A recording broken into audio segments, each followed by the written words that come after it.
Welcome into Sports Talk with Theo Dorsey, South Georgia. Let's talk sports. And if you haven't heard by now, I'll be doing this on this forum for the very last time. My time in the Good Life City coming to an end Friday, being my last day with WALB, and delivering Sports Talk episodes to you every Thursday night has been by far my favorite task. This is the 81st consecutive airing of Sports Talk. It's a show WALB allowed me to create, and with the help of the staff and production, it's given me full creative control. Today, we'll look at the evolution of the show, some of its biggest moments, as well as the great times and stories we've shared since I came to the Good Life City of Albany in 2015. And to join me in doing so is John Barron, who has hosted your favorite portion of the trivia show for a full year now. John, thanks for being able to take some time to share with the community and me right here. Yeah, actually, I saw the numbers, and a lot of people saw, an increase in the show whenever sports trivia came up, so you're welcome. And we thank you for that, John. We thank you, even though those numbers may or may not be no, they're not real, but, well, it's been a lot of fun. It definitely has, and we're not gonna get too emotional now. We want to take a look at some of the great things that have happened, especially some fun facts from a very fun show. The very first Sports Talk was August 31st of 2017. Again, we've had 81 total airings. We've had 7 different sports covered with the many guests that we bring in. And of course, I'm undefeated in Theo versus everyone in the trivia portion. That's not true. But you're right. All right. Not a chance. I'll put on there kidding. But, John, I want to say this. I at least had a winning record. I think the audience will stand by me on that. They might stand by you. It doesn't mean that they're all going to believe it. No. Maybe, when Mike was here, it might have been a winning record, but I think I threw some curveballs in there. And, yeah, you always said that I kind of favored the coaches or whoever the guests were. But, I mean, who would come on here if they knew that it wasn't going to be a win? That's true. So that's true. He really helped the coaches out. Y'all can thank him for that. You're welcome. And you can also thank John partially for some of the evolutions of Sports Talk, and I wanted to go through those. This is the very first episode, or actually the second episode, the first one that aired. As you can tell, we were more uptight. We had suits on. That's myself, Mike Fussell, and Thomasville football coach Zach Grage. In fact, it was so much, the suit and everything under the lights. I was sweating by the end of that show. I remember that vividly. And then we decided to maybe make it a little more casual as we progressed through the years. Again, that's episode 2. Let's take a look as we get into episode 2. There we go. Further down the line, April of 2018, we get more casual, John. I was supposed to say. We break out the polos. That's Amber Barker of Albany State softball formerly, and she's moved on from then. And then you see Chris Wade here of Tift County basketball. Very fun episodes.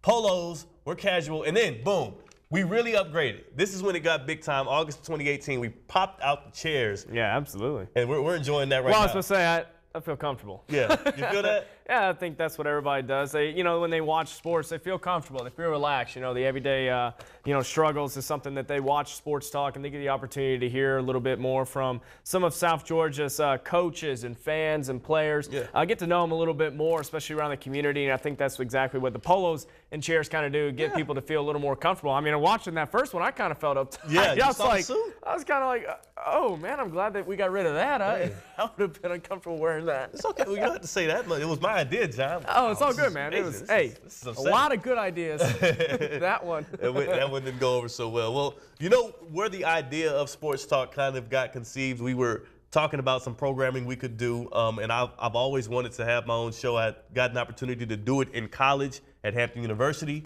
and I had launched several of them, had some ideas in my head, and when the station gave me the okay to do so, the first thing we actually ever did was a Georgia Firebirds Indoor Football League. They used to play in the Albany Civic Center on Saturday nights. When I was anchoring Sportscast on Saturday nights afterwards, we would have a coach's show with the great Antoine Savage, and he would come on after a long game, and he would let me interview him, and I learned a lot from those. We don't have footage of those actual shows, but we have footage of the Firebirds. Some great celebrations, man. We bring him back on for some of these celebrations? Oh, man, no, he was a character. Agent Zero, I think, is what they called him.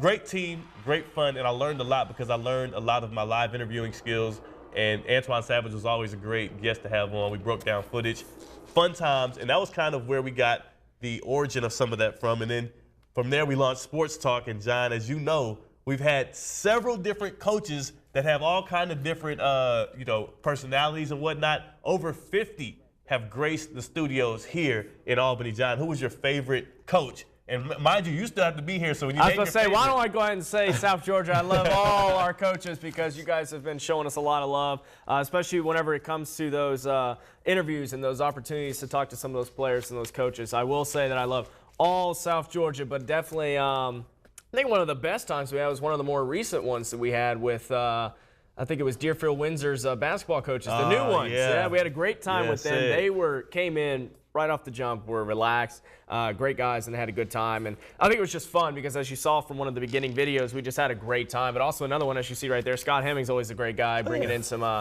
great players that always interact with us. So I think, like I said, we've had some great times, some great coaches.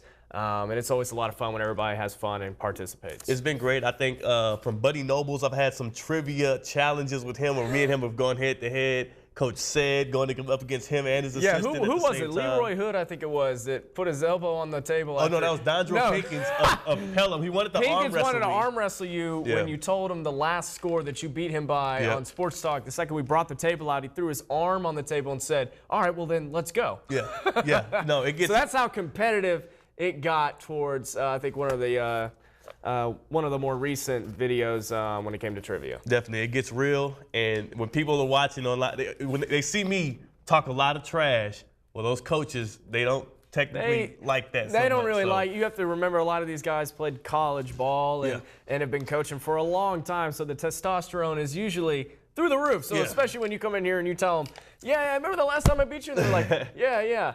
Hey, can we bring some gloves in real quick? But it was always good times. I never got beat up, not once. Not once. And I got a lot of wins in Theo versus everyone. But what I've loved most, I said that the sports talk has obviously been one of my favorite things to do. What I've also loved here in South Georgia has been telling the many stories and going into communities, learning about people and kind of uncovering some stuff, enterprising some stuff.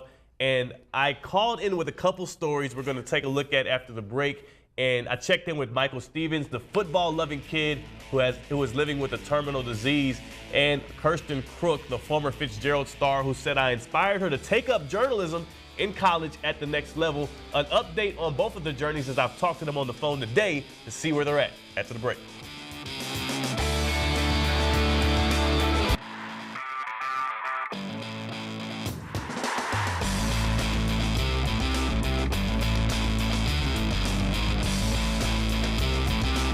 Welcome back to Sports Talk with Theo. Stories are best measured by their impact, and no story has had a greater impact that I've told than when I met the enthusiastic kid from Thomasville who survived off of faith, family, and football, defying the doctor's timeline as he lives with terminal illnesses. We did it in Christmas of 2015.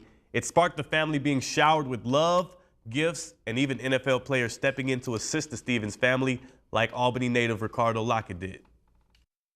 Right before his Make-A-Wish trip, he was saying, Mom, I'm going to heaven, and it's going to be okay. Go that way. Say, you are behind me, run back. Michael has his own imaginary football team. He'd love to actually suit up, but he's living with a number of diseases which prevent him from taking the field. His mother, Katoya Stevens, has had to stop working to become his full-time nurse, and a very good one at that. He has the epilepsy and asthma, autism, ADHD, DiGeorge syndrome, immune deficiency disorder.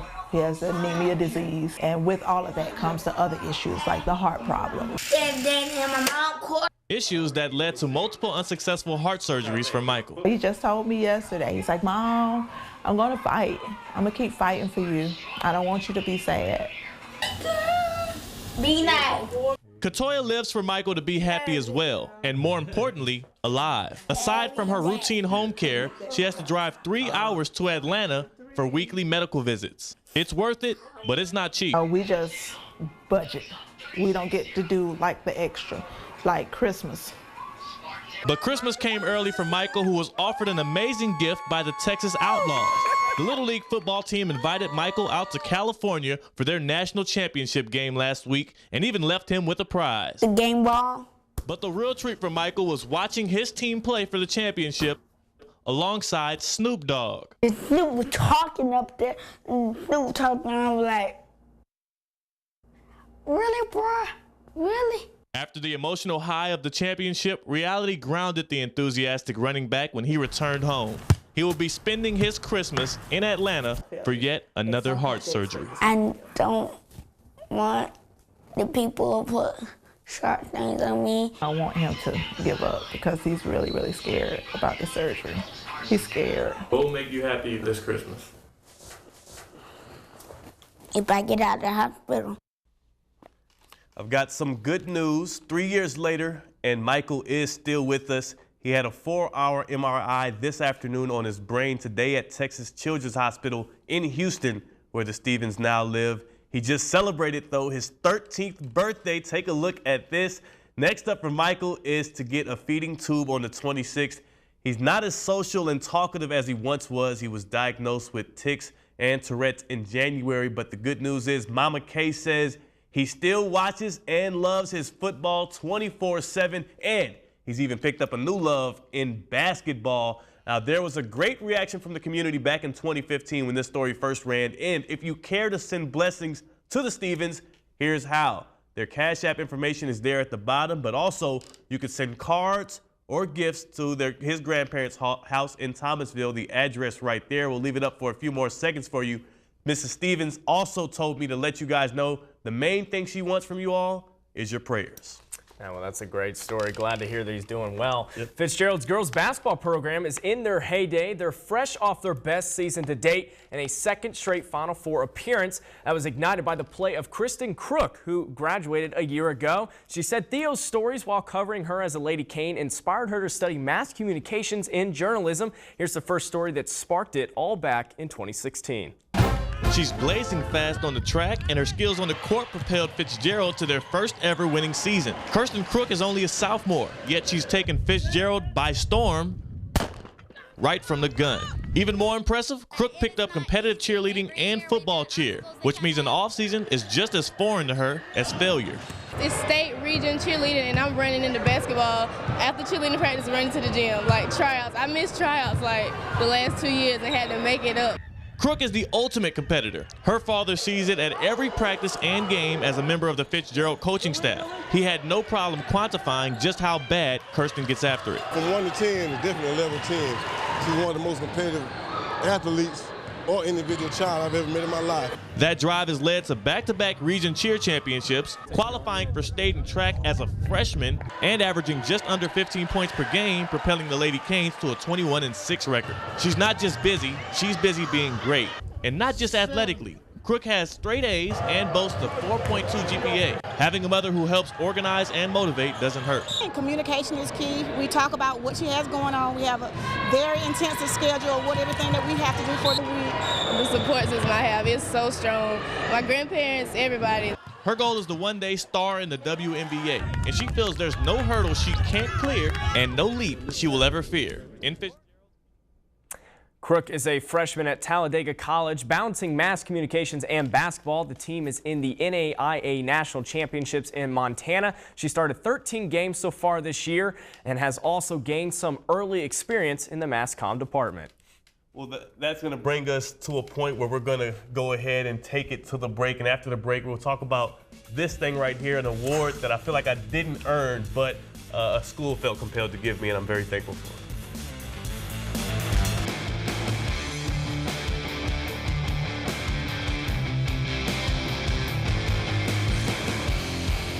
Welcome back to Sports Talk with Theo. John Barrett and I here wrapping up. That was one of the last times I'll be able to say that. Yeah, no, it's it's hard to see you go, man, but honestly, you've given us a lot, especially, South Georgia, almost 4 years of your life, and you really have developed and become, your very own, and you know what?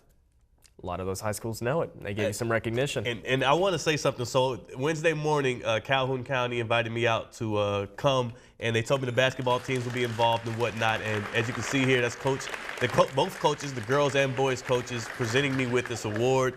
I'll read out what it says on here. It says, with this award, in recognition of your passion for sports and community service, we appreciate your generous coverage of our basketball teams. You'll be greatly missed. And of course, South Georgia, let's talk sports. It was presented to me by the CCHS C3 Alumni Challenge Club. And honestly, obviously I didn't expect this. John, I feel like we both, if anything, we both earned it because of the way that we were able to cover them. But it's mostly due to the fact that that girls and boys basketball team were excellent. The boys team went 32-0, a perfect season, and won the state championship. The girls team won over 20 games, made it to the state finals, and just got edged out in single A public. They almost pulled a sweep of the state title games. And John, I know you've been in that gym in Edison. They think that it's an honor for us to step in there, or it's an honor for them for us to step in there. But yeah, don't you love really, those honestly, games? it is an honor for us to step into that gym because honestly, there's some times that we have to kind of push and shove our way to get in there just to give them some highlights, and they wonder why it's so hard for us to get in there and get some highlights sometimes because maybe we don't even make it past the ticket booth because it is every single time. It could be a regular season game. It could be a playoff game. Doesn't matter. Any kind of game out there, you know that gym is going to be packed, and that's exactly what it is. And like I said, a lot of those times we had a hard time getting past, and one of our very own interns. I mean, sometimes I have to convince them, and he is our intern, Ryan Sims. I'm like, no, he is with me. I promise. Trying to sneak somebody in the game. But yeah, I mean that gym is loud, it's packed, but I mean they love their team. They love their Cougars, and for them to do this, I was very emotional this morning when I spoke with them. It just that I don't deserve it because I'm just doing my job, but it shows that. Even when I posted and told people I was leaving, there's been a lot of support from the community. People that didn't necessarily want me to take off quite yet. I've literally everything, all the love they've shown me, I've been reciprocating. I show up to whenever people call me out to do things, and it's because of the fact that I felt so loved and so special here in South Georgia. And I'll never forget this time coming right out of college, John. I know you're feeling the same stuff just a year in. Yeah. 3 more years, man. Let me tell you something. You'll love it. You'll love it. But I wanted to be able to. We obviously want to go over a few memories that we've shared here at the station and everything like that, and give a slight farewell. So we'll bump to the very final break that I'll ever do in sports talk. As we do so, a few pictures here of me with my church family when I said goodbye to them at Friendship Missionary Baptist Church in downtown Albany on Pine Avenue. I love them very dearly. I love all of South Georgia. Asia Wilson making a little bit of a debut in there as well. Welcome to Sports Talk, Asia. One more block coming up.